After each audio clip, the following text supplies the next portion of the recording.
I've not opened up to anyone that I'm practicing. So sometimes what I do when they go to the mall, I say, okay, just take a look and at this shop, and I just come 2 minutes and I go run to the prayer hall, I pray, and then just come back and join.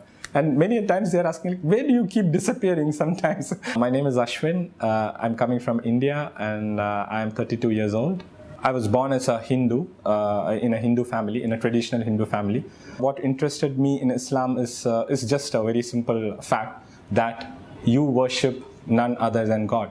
So it's very simple, it's very easy to understand, and it's not difficult, as I think in the message it says that truth is very simple to understand. It's straightforward. My friend was a Muslim. He wasn't practicing. He was my very close friend, and at one point of time he started practicing because he got some message from his brothers in Islam, and he got the hidayah, or he got the guidance, so he started practicing. So he started staying away from the things that we used to do and so on, while we were in college, of course.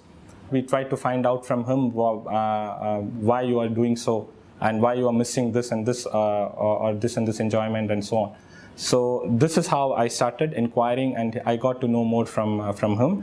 And I believe that if you have an open heart, you can easily comprehend the message. It's quite simple and straightforward. So this is when I probably became Muslim by heart, but by practice. Of course, the most important thing I would say or highlight is that I started praying.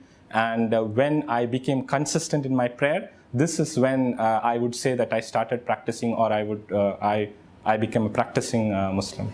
The biggest thing that I was concerned about was my family, was my society, the surroundings, the way we are born and brought up, and so on. So this was my biggest concern. How do we face them? I mean, it's a big step, especially when it's a close-knit community. It's really a big step to face them and to address them. Of course, I started not practicing very openly. So initially, I was praying in my room when I was staying at my place, and then I used to not speak about it openly, but I used to still give the message. Oh, I heard so and so about Islam. So isn't it true? So like this, I used to share my message with my family and friends. And this is how I started. And of course, then at some point it becomes open.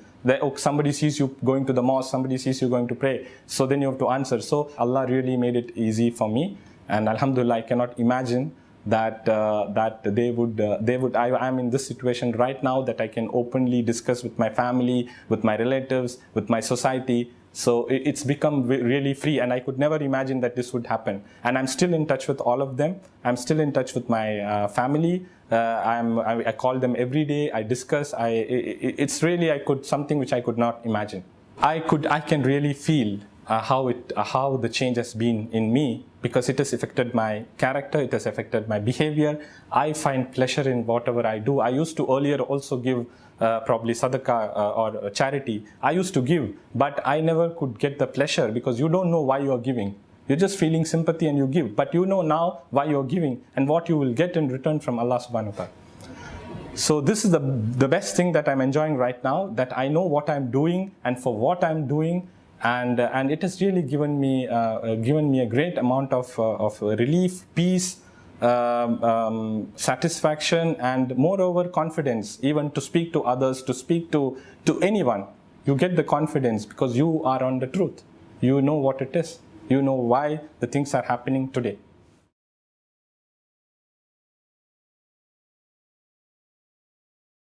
Just continue to believe, because you know this is the truth.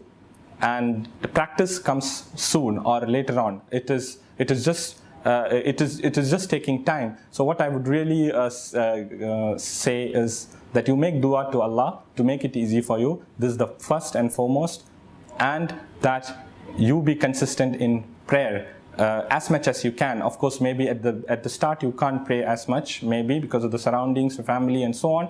But as much as you can, and you keep increasing. So you at least fulfill the 5 times salah, which gives you a lot of peace, which gives you a lot of pleasure by bowing down or prostrating to Almighty. And you continue to do this, inshallah, you will get rid of various things, and you will overcome various things. and you will be able to, inshallah, face the situations around you at very much in ease, I would say.